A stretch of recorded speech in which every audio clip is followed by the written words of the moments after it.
Well, now here we are on Friday morning, and it is a difficult Friday morning so far. It's a bit late because we couldn't hear each other. Isn't that correct, Pat? Absolutely. But see, we're sounding manly and strong now. That's good. The voice of authority from the 26 Absolutely. county statelet to the northern 6 county statelet. Yeah. Okay, let's get going on the business of the day. I have to look over at the other computer here to see what they are. Oh yes, Micheál Martin has come out with a statement saying he's really getting his coat. Well, he didn't say he was getting his coat off, but I think that's the impression he wants to give. That he's saying, he's very concerned about the situation in the north of Ireland. Well, he calls it Northern Ireland, and he's worried about the protocol and so on. And he's got TASC. Is it TASC? TASC? TASC, I think it's called. Yeah. How do you pronounce it though? I think it's TASC. TASC. I presume that's probably it's we joke phonetically. We are tasked with United Ireland. Yeah. Anyway, they're a think tank, as they say, and he's told them to get look at how did he phrase that, Pat? Did he say actually that they were to look at what the kind of structures a new Ireland would have? Yeah, they're having a look. They're running a series of talks, Jude, apparently, and what a series of talks about what a new shared Ireland or shared island could be like, and so on. And he was at it yesterday, and I think he was suggesting that he's concerned about the fact that Brexit has turned politics in the north. Well, they're always polarized, I suppose, but he says it's definitely polarized. But not only has it polarized no strand one, it's polarized sort of the east-west part of it as well. Yeah. That relationships between Dublin and London are not great either. Yeah.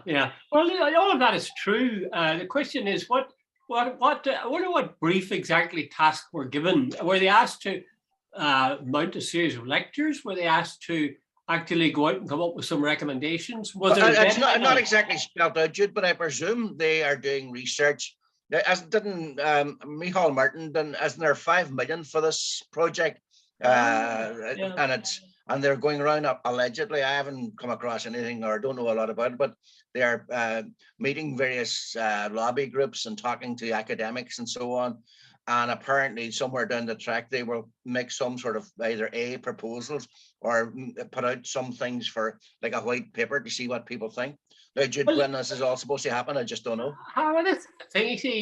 He hasn't been in any way precise about how long they're going to take, what form the investigation will take, and what sort of outcome will be expected. Now, that's the thing that's irritating. I don't doubt that Micheál Martin's heart in the end is in the right place. But his efforts to put flesh on the bones of this notion of a new Ireland, it's very iffy. He's like a cat trying to catch a fish, putting his paw in the water and pulling back then immediately. Doesn't inspire confidence, my opinion, Pat. No, Jude, I think it's, and we've said it before, and I think it's true that it hasn't altered the fact that it's kicking the can down the road, and I keep getting that impression that rather than going along with Sinn Féin, he wants to be seen to be doing something, but not just yet. Mm-hmm. Have Sinn Féin asked for a citizens' assembly? I think they have. Have they? They have, yeah. They have. That's good. I think they should keep hammering at that, because that's the most obvious form that the kind of investigations about the realities of a new Ireland should take. The danger is with these other things. You see, you'll have various worthies coming and giving talks, and people talking, and then they'll write up the minutes, and then have somebody else come and talk, and it'll really get us nowhere. And if as he says, he's worried about the protocol and the east-west relationships, well, surely that would do good if you could have some sort of organized citizens' assembly, or even task with an actual brief where they were to do such and such a thing, produce such and such a report at such and such a date. And it stands, really does look like he's banging the old can down the road, all right? But but here's the thing, but it's a reality.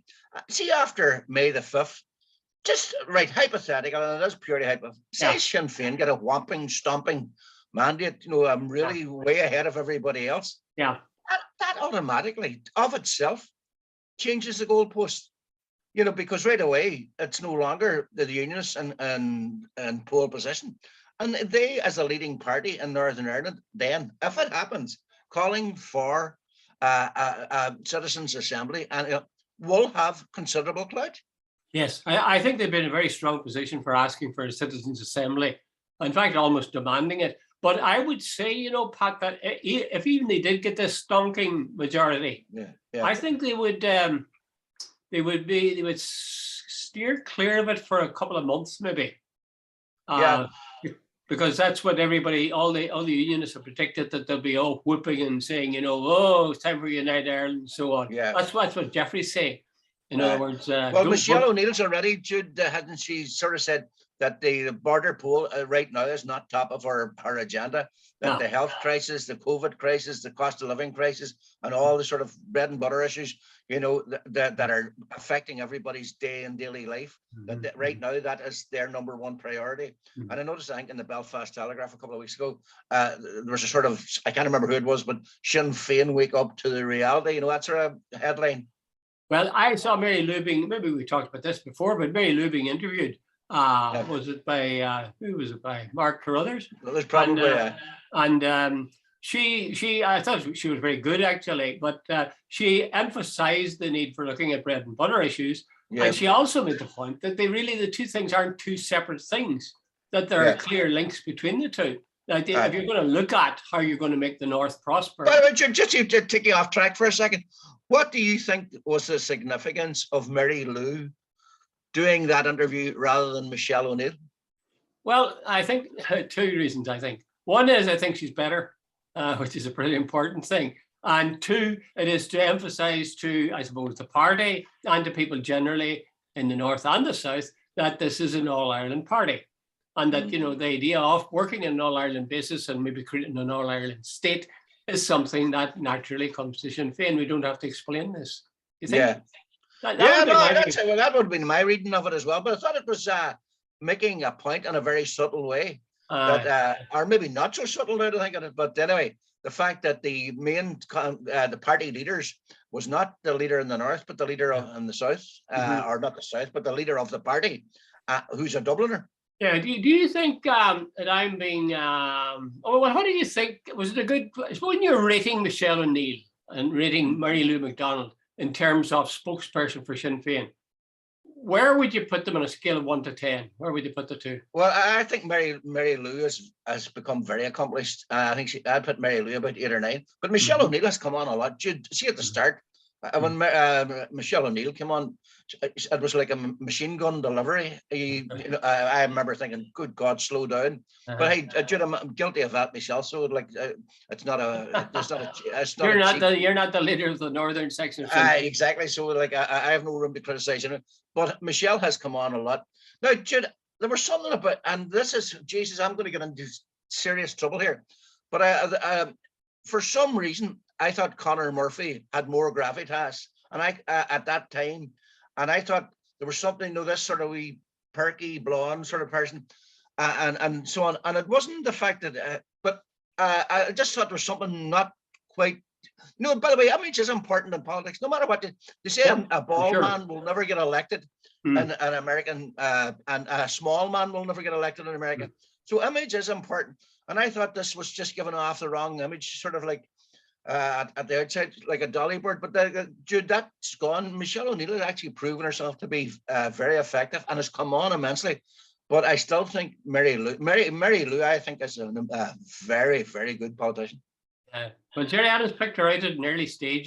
She was, I remember well, first was one of the Ardèche. Jerry appeared, and here was this woman wearing a red blazer, I think, sort of tagged along with them. And I remember people saying, "Who's that? Who's this?"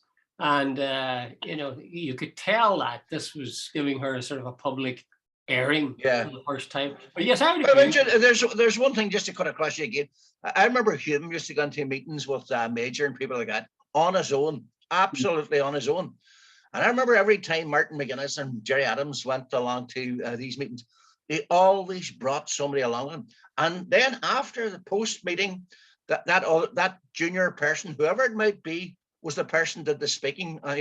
They were building up people right, left, and centre. You know, and it was very, very clever.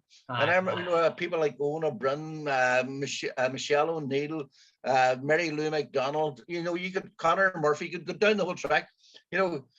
Whereas Hume walked in with his hands in his pockets and walked out afterwards with his hands in his pockets. You know, we'll think back, and they were building a party. It was whereas the SDLP, Hume was a genius. There's no doubt about it. But I don't think he was much concerned with party building. Very, really odd, that isn't it? Isn't it funny the blind spots people have? I would agree with every word you say. Johnny Hume was a hugely impressive figure, and especially in his early days. I mean, he looked the part to a T. But even in later years, it still was good. But it just seems to be a blind spot. And I don't think anybody in the party was shouting at him, any of the senior people saying, for God's sake, let's have a few young ones coming in here. And build up a structure and build up a personality of the party. I guess Colm Eastwood would say, well, he did, you know, behind the scenes, and I'm the product of all that. Well, I wouldn't agree with that. Jesus, Colm, there's a fair difference between when John was last elected and when Colm came along. Yeah. Well, maybe he knew his mother. Who knows? Okay, right. Let's move on. As I say, I'm sort of heartened and I'm disheartened by the fact that Micheál Martin has talked about that and is beginning to say he's going to have somebody looking at the idea of a United Ireland. That's good. That's good. Limited good, but good. Okay, the next thing you were wanting to talk about was staycations. Apparently, you're telling me that there's the people up about where was it, Gweedore or Jude, I'm not 100% certain. Somewhere, somebody read it out to me the other day. Hey, Pat, do you hear this? At somewhere in either West Donegal or Southwest Donegal, house in Donegal, Southwest Donegal or West Donegal, for if you want to stay a week, and it's aimed at the Belfast or the Northern Ireland market without question. 2,000 quid to stay in a house in Donegal. For a week? Good. For a week, Pat, or for a year? For a week. And that's it. You know, I started saying, now that is really price gouging. You see, Jude, apparently what's happened, you can't get on a flight out of this country now for love nor money. Right? After being tied down for 2 years because of COVID, everybody wants a wee jaunt out the sun, and the money's been saved up and everything.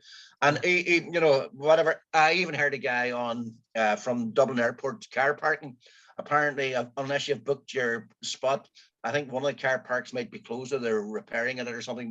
But he's basically saying you won't be able to even get into the car park. So that's a major but that's how serious or how an indicator of how much it's going on. But when I saw somebody asking for 2,000 for a week in a house, and you could arrive in Donegal and it could be pissing from a great height.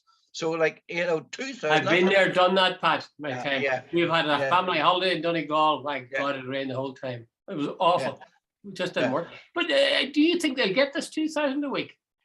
Well, obviously, if they're pitching for it, they must be. Well, they could be pitching for it, but they might be overstepping themselves. No, Jude, I would be of the opinion that this is their price and they get it regularly. Well, I'm sort of torn, right? On the one hand, I would tend to say, well, look, if that's the market price, if there's people who are prepared to pay that, that's the way the market works, you know? I've got a product, you want it, I'm charging you 2,000, you're willing to pay it, fine. That's what it costs. So that's the way you could take it. However, my mind goes back to Clonakilty. Yeah. And I did a half marathon quite a while ago, at least 20 years ago, in Clonakilty, half marathon along Bantry Bay. Yeah. And we had a meal in Clonakilty that evening, and my children, my ex-children, and their wives and girlfriends were there, and they put up in B&Bs. The price for B&Bs, the price for the meal was just ridiculous. Now, I'm caught there too because they were the loveliest people in the world. The woman that ran the B&B wasn't too nice, but every other where you went around Clonakilty, around that whole area, they really were charming people, lovely people. But they really put the arm in. There's no ifs or buts. Funny, after about 10 years or so, I see the Clonakilty Bantry Bay annual half marathon has finished. Yeah. It's no longer running.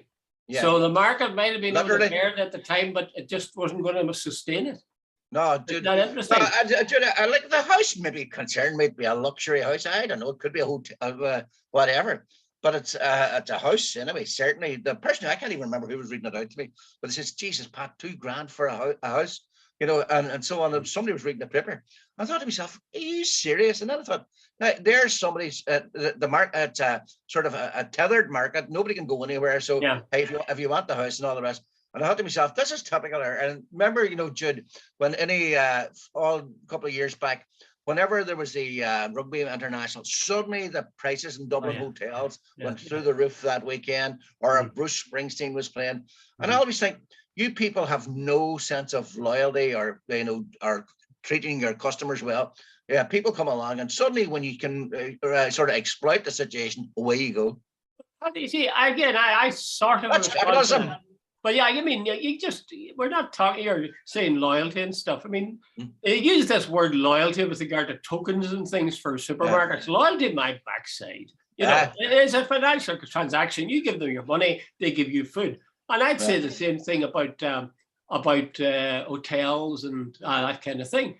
If at certain points in the year there's a real heavy demand, then they can offer what they like. And well, Jude, here's the point. As a point of principle, Jude, I would rather sit with my feet on me chair outside there than pay somebody $2,000. I'm serious, deadly serious. It's not even the money. It's the fact that I feel I'm getting ripped off. Well, it would be the money with me. You're not. You see, you're not getting ripped off if you think it's worth it. No, but Jude, you know, whether it's $1,500, $2,000. No, Jude, here's the point. Right, but here's the real question. If you got the offer of saying, right, Jude, you can go to the south of Spain for $2,000, which, by the way, you could easily do for a week, say you and Maureen, or a week in what do you call it, in West Donegal or Southwest Donegal, wherever the hell it is, for $2,000. What should you go for? Oh, I tend to go for the Spain, but I mean, I wouldn't underestimate. A lot of it have to do with the weather. The weather is the key factor in Donegal. I first went to Gweedore to a school about 20 years ago. I'd never been there before, despite the fact that, you know, from St. Columns, the boys used to go in the summer to push up their age. Well, when I went into it, I couldn't believe how beautiful it was. Now, it was a nice day, but it literally was breathtaking. It's beautiful. The area was breathtaking.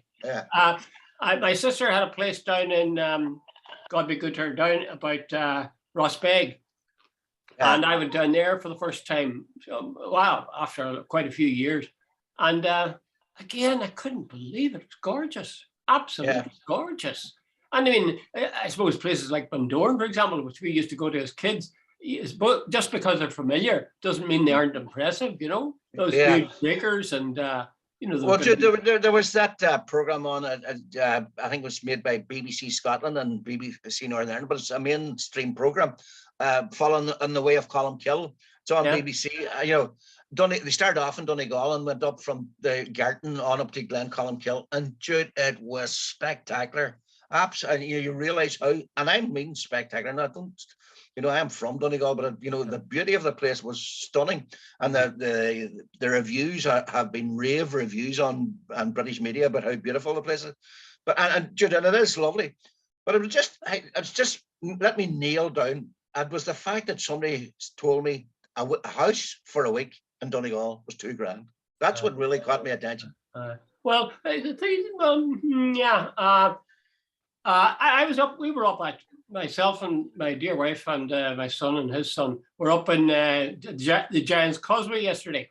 Now he phoned his wife on when we were going in and got her. Apparently, they're members of the National Trust, some sort of, you know, you pay some stipend, and we were able to get in for free. I suspect, and park our car and everything. I suspect if he hadn't had that, we would have felt the weight of paying to get in there. And like a lot of other things, the countryside around there, the scenery around the Giant's Causeway is absolutely lovely. It's absolutely lovely, and even the surf coming in, and gorgeous. And you know, you've got a little cafe, you've got a sort of a screen. There's little sort of machines that people can view things about the Giant's Causeway. And I think that's very clever of them. Frankly, I think the Giant's Causeway itself is a bore, but they've poured money into this so that the structure around it makes it worthwhile for people to go.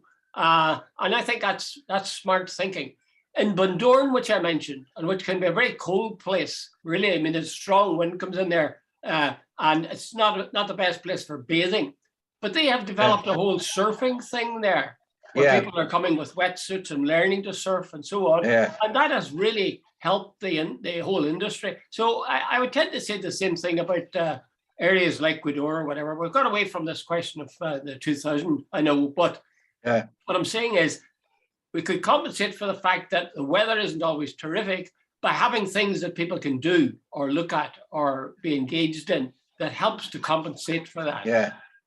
Unless it means but Jude, wasn't it true? Wasn't it Samuel Johnson said about the Giant's Causeway, worth seeing but not worth going to see? That's right. That's right. Well, that is absolutely true. The sort of infrastructure around it is good. You have to walk a hell of a lot to get there and walk back, but that's good. It was good exercise for us. Anyway, okay, so that's Donegal. I still don't think it's gouging. In a way, it's gouging, but I suppose you'd have to be sure that if people are going to pay for it, they're going to pay for it, that's fine, and you could just sustain it there. But there'd be a danger you'd kill the goose that laid the golden egg. Yeah, look, by the way, Jude, anybody that owns a house and they can get $2,000 for it, that's their business. And they can turn around and say maybe it's a fabulous house and so on. My point was £2,000 for a week. I thought, good merciful God. You know? It does. I thought you'd made a mistake. I knew you meant 2,000 a month or something. No, 2,000 a week. So. I mean, even £500 a week would be a lot, wouldn't it? Just Jude, I don't know who can afford. You need to be extremely well off to afford $2,000 a week. Okay, let's move on to things spiritual, Pat. Your religious eye has sought out and commented on the fact that who was it? Follow on, Jude. I see there's been a bit of fallout. Apparently, Boris Johnson made all sorts of remarks on a private meeting. The guy in Sky, Johnson's denied some of the things have been said, but apparently at a private meeting with the Tory party and they got a standing ovation and all this, but it had to go at Welby, and about the fact that he alleged that Welby had spoken out more strongly about the asylum seeker plan for Rwanda than he had about Putin and so on. And then Anne Widdecombe, I know the old dragon herself, she dragged herself out to have a go about churchmen interfering in politics and all the rest. And the point I sort of was trying to think on, it seems to be now that there's almost this sort of thing, church people shouldn't speak out on social issues, that that day has passed. So I was thinking, what's your view on that? Well, we've come full circle, I think. There was a time when the church spoke and everybody, all the Catholics anyway, did what they were told, or said, oh yeah, the bishop said it, that's it, end of story. We've now come around whatever 180 degrees or 360 degrees, and if the bishop speaks out on it, there's a serious danger that people will say rubbish and take the opposite course of action. My own feeling is that churchmen should speak out more on social matters where they think they have something to say. I think they should be a public voice, the same as there are other public voices, the head of, the PSNI or the MLA or the deputy first minister or the head of, some big CBI or whatever. I think that voice should be heard. They do, to my mind, they have really sort of headed, what's the expression you use?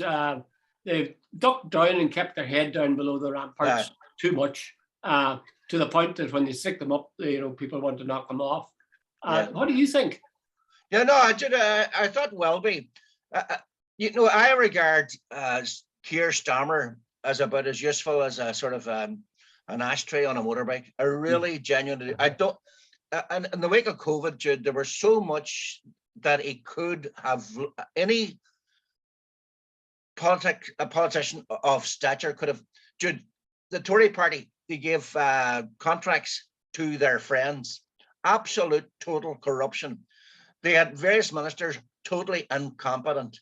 They did things that were unbelievable. Boris Johnson partying. Boris Johnson is still in power, and Starmer, I don't think, has gone anywhere near him at all. He will write out all this. And I thought, Justin Welby, I thought, landed far more blows on Johnson and the immorality of that Rwandan policy than Keir Starmer, the leader of the opposition, did. Yeah, that's true. He probably, yeah, that's right.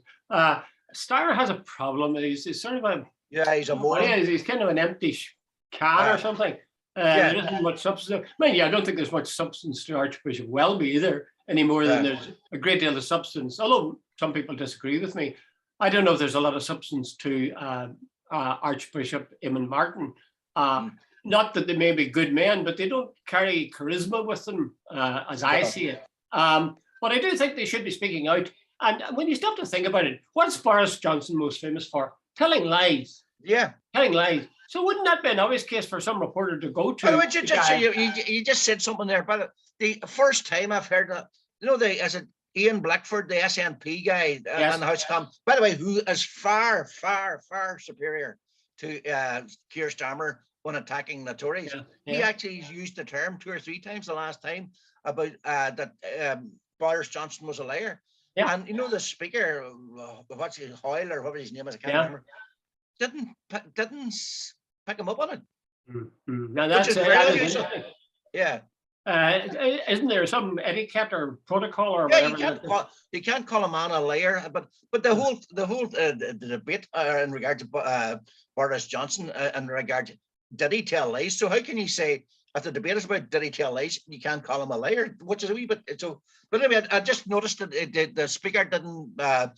He definitely used the term twice, as far when the wee clip I heard, that he had lied to Parliament. And usually, no, the old order, you can't use that term, but so maybe the terms of the debate have changed. It tells you something about the extent to which churches in general have been sidelined. Certainly Catholic Church in England, but maybe even the Church of England, that when here's this man telling lies, and nobody ever goes to any of those clergymen, eminent clergymen, and say, what's your thoughts on having the leader of the government clearly a consistent liar? That's an obvious case for them to comment on. That's what they do or should do. Yeah. And yet, they sort of duck away from that. So I'd give Archbishop Welby, 8 points at least out of 10 for us speaking up. But you see this clever thing that she said, he didn't get after Putin the same way. Yeah. There was plenty getting after Putin. And besides that, that's sort of a reversal of the other thing. People don't like stuff that's at home, but they're very good on talking about stuff that's far away. Yeah. And that's one of the things I fault Michael D. Higgins on. He is very good on, and I don't doubt what he's saying is sincere and accurate about, Central America or South America and injustice and coups and so on. But he really doesn't address here. He doesn't. But Dr. Collins, I have to pull you up on that one. Constitutionally, he's not allowed to. Well, yes. Well, yes. Yeah. He crosses the line if he starts. No. You can't get out of it, Dr. Collins. Yeah, well, I'll get out of it now. Editor Mike the last two, not the last, before Michael D. Higgins, the two presidents of Ireland were Mary McAleese and Mary Robinson. Mary Robinson played a vital role simply by shaking hands with Gerry Adams when she came to Belfast. Yes. Now, that was definitely putting a toe in political waters and changing the atmosphere. Mary McAleese invited orange bands noon, night. It's morning, noon, and night. Her husband was off playing golf. But Dr. Collins, let me stop you again. She wasn't commenting. She was. Sometimes actions speak louder than words, Pat. That's you see, Mary McAleese and Mary Robinson aren't they both really constitutional lawyers of one shape or form, and so on. But Michael D. Higgins knows full well he's a former active politician, elected politician, and he knows as president if he says anything about domestic policy, they're going to pile it on him like the hammers of hell. Mary Robinson and Mary McAleese were also politicians.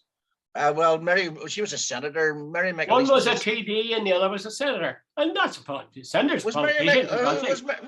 Mary Robinson was never a TD, was she? I think she was. She was a Labour Party. She was a Labour Party. She resigned from the Labour Party on the grounds that the unionists in the north were not being looked after properly. Yeah, and that's what I think. She was. I don't think she was an TD. She was a senator, Jude. Okay. So she was a senator. Senator's a which is a sort of nominated position. Pat, if you were a senator and somebody said to me, "What's that guy McGard? What does he do?" I'd say, "Well, he used to run a newspaper, but now he's got a real job and he's a politician." He said, "Senator McGard." Senator McGard. Don't underestimate them. But the point is, I think where am I going with this? Michael D would be in duffs if he opened his mouth. Yeah, but the other two were very, very clever. They never quite crossed the line yet. Yeah. I have to give it to you, they did gestures that pushed the boundaries. I'd like to see a few gestures from Michael D. Higgins. On many people's minds, and certainly our minds, and clearly we're two of the most important minds in the country. And when I say the country, I mean the country. You'd think he would be aware of this and would have taken some steps to maybe, boost the kind of thing we're talking about. Anyway, okay, all right. Yeah. Leave the church where it is. Okay. What was the last one? Oh, this guy. I can't. His name is. You call him Erling Haaland. Is that right? Aye, just something light to finish on. Yeah. Erling Haaland is a 21-year-old Norwegian. I think he plays for Borussia Dortmund. And I was reading last night that apparently the deal is all but done, that he's joining Manchester City at the end of this season. Oh, yeah. Right. His father was Alfie Haaland. He was the famous guy who got involved in the row with Roy Keane. Roy Keane tackled him, and Haaland was lying on the ground with his leg nearly in two bits. And so on. It's a famous. Now, some claim that finished Alfie Haaland's career at tackle. Other claiming no, he had difficulties before. Did Roy Keane follow up with some? I have some choice words. That's you. That's you, done you. Whatever you get. That's a good. Anyway, no, I didn't. This is this guy. That is this guy's father. And so will they allow Roy Keane to comment when this guy's playing? It'll be interesting. But Jude, I couldn't believe it last night. His salary will be 500,000 a week. 500,000 quid a week at 21 years of age. Right, Jude, the other thing about it is, right, work at it, but Jude, that's $1 million a fortnight, 2 million a month, 24 million a year. And Jude, the thought occurred to me, Jude, where is it going? Like the Manchester City, the major stakeholders in Manchester City are based in Dubai. Newcastle have been taken over by the guy who ordered the murder of whatever, the United Arab Emirates, whatever it is. And I don't know what's going to happen at Chelsea. But look at probably the best run club now, and by a mile actually, is Liverpool. And they've brought through a lot of local talent. But is it going to become so distorted that or can somebody like Klopp, who I regard as a bit of a genius, the way he's worked together and identified the people that suit his system and brought them in and brought them forward and so on. Now, Jude, I just thought, is money distorting everything? Is there nothing now of value? There's a price for everything, but a value for nothing. Well, I agree with you in the first one. I'm not sure about the second one. I remember the time, you remember the time too, when Ricky Villa and Ozzy Ardiles. Yeah, they were the first two, foreigners, so to speak. Yeah. There was lots of Irishmen, of course, that's foreign, would be not English, but they didn't count. So they started it. Now, I'll ask a question. Do you think that Ozzy Ardiles and Ricky Villa brought something positive to English football or something negative? Absolutely 100% positive. Exactly. I rest my case, my lord. I would say the same thing, only on a much, much bigger scale. And then there's some problems with that. They say, young fellas are not finding their way in. Young guys who are English guys who are playing football at club level and so on, under 20s or under 14s or whatever, that they can't get in because of these big stars. it's a problem. But you look at Man City. I mean, that's a star-studded cast, but it has at least 2 Englishmen on it. So that's not bad. I think you accept the fact that we're looking for the best footballers, and we are in a position to draw them from anywhere. Or you say we're going to play at club level. We say club level, we mean the city of Manchester, the city of Liverpool, or Southampton, or wherever. I think, see, this guy's 500,000 a week, and I know 24 million a year sounds an awful lot, but look at Elon Musk, who sat on his hands. Well, was it him or was it the other guy? Sat on their hands during the pandemic and made, what did they make? The billionaires had a great COVID. Their money just went through the roof. Yeah, well, I'd come back to this. Is Erling Haaland going to deliver in terms of quality play? Now, the other week we raved about how wonderful it was to see real artistic, good football, and what a joy it brought into people's lives. Yeah. And how you can understand when people want to have their ashes scattered in Liverpool's football. I know guys had their ashes scattered in Croke Park. So it's a good thing, I think, to give people some sort of meaning or link or loyalty to life. And if this guy's as good as he is supposed to be, and I don't think he's unlikely. I was going to say he's unlikely to be anything but good. Otherwise, Pep Guardiola wouldn't buy him. But I don't know if Pep does the buying. And besides that, he was Pep Guardiola brought Gabriel Jesus, if you'll pardon the expression, and he actually has been a bit of a busted flush. Without question, Guardiola, I would presume, controls who goes in, who goes out. Now, I presume the director of football then does the deals and so on. He tells him, I want him, and get him out and whatever, so on. I presume that's the way it works. But no, Jude, it's just when I was sitting reading it last night and thought to myself, good merciful, 500. Jude, you know the fact that, you look at the League of Ireland clubs and the Irish League clubs and the Scottish clubs and so on, and you're going, like, this is a total distortion of the market. Like, at one stage, Celtic and Rangers would have been on a par with anything at Manchester United or Liverpool in terms of income and revenue and streams and whatever. Now it's become totally distorted in the sense that the television money and whatever else for the big competitions, like Celtic and Rangers, rarely go past what he called it, the first leg of the big competitions. Yeah, that's true. What about having a tax?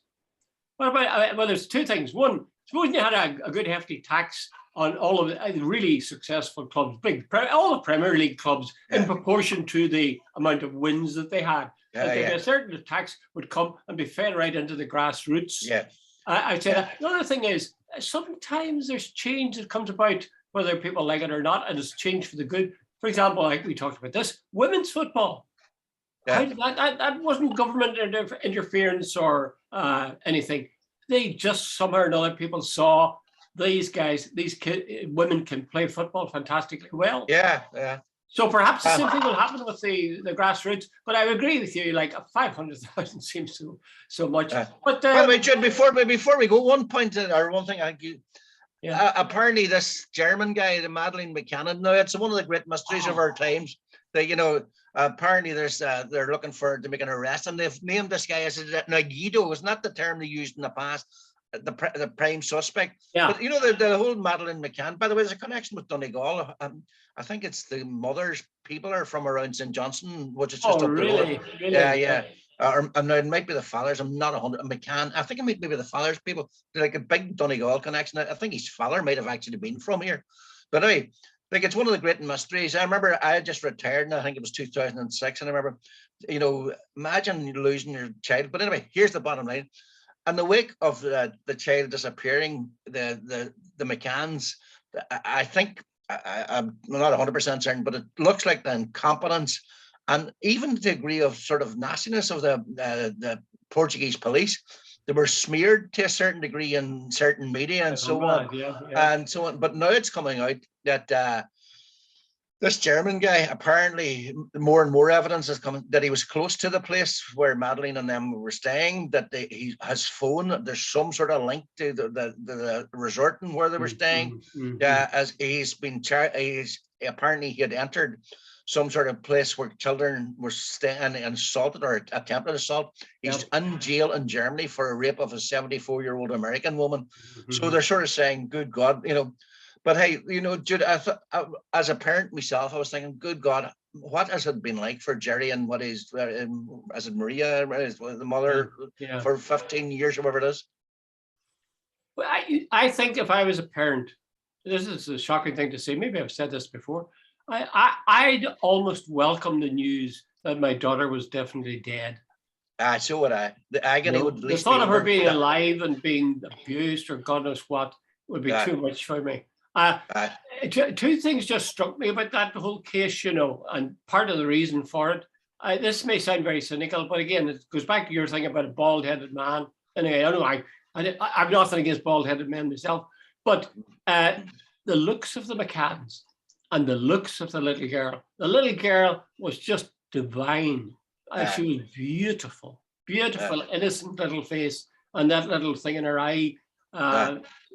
The McCanns were both doctors, and they were just even a good-looking couple, educated, poised, heartbroken, and so on.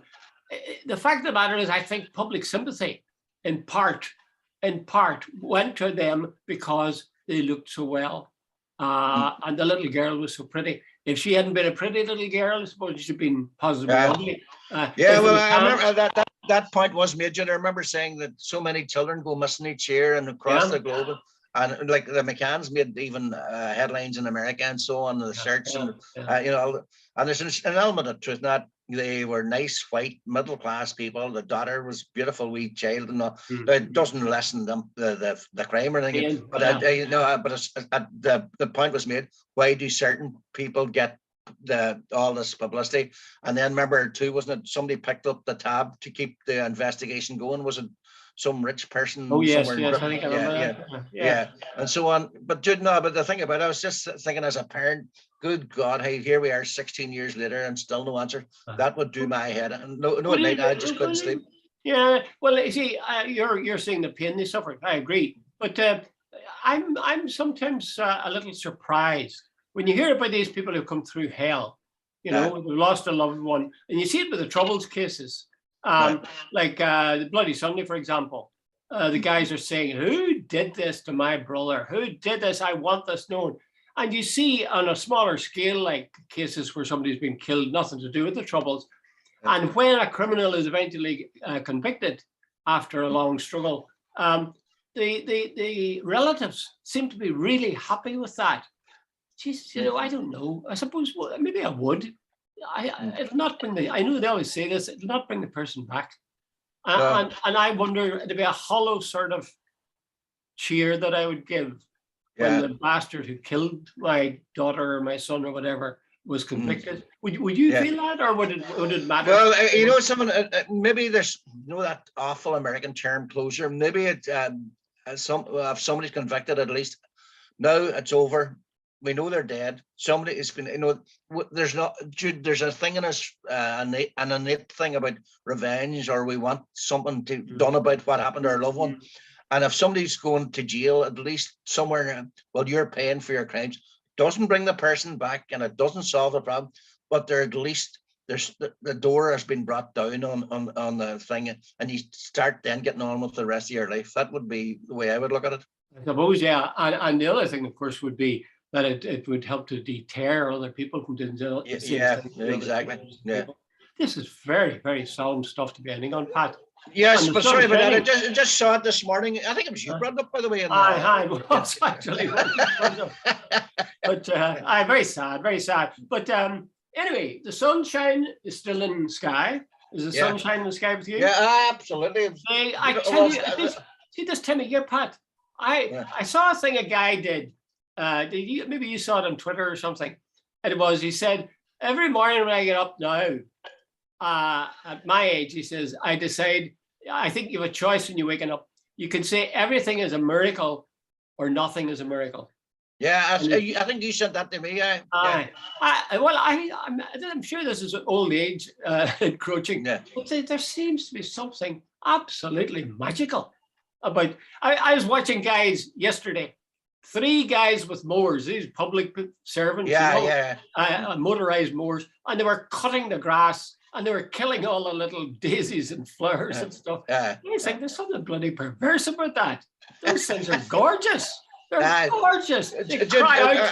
They cry out, I am beautiful. I am beautiful. Behind me, there's a whole lot of trees. There's a sort of a plantation thing, and it's way up and all the rest.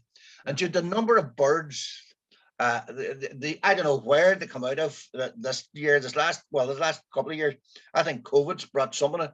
But the number of birds out there and singing, there is a God somewhere. By the way, here's a question for you. The last question before. Do you believe in a theory we can choose to be happy? Yes, I think. Well, it's a hard one, but I would say, if I had to say yes or no, I would say yes, we can choose to be happy. And you see it with people.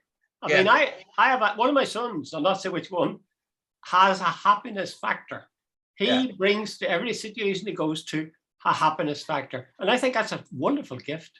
I think it just comes from within there. Maybe it's example. Maybe it's the fact that my wife says I'm very positive. But then, Jude, what does they say? There's some people who bring happiness into a room when they come in, and there's others bring happiness when they leave.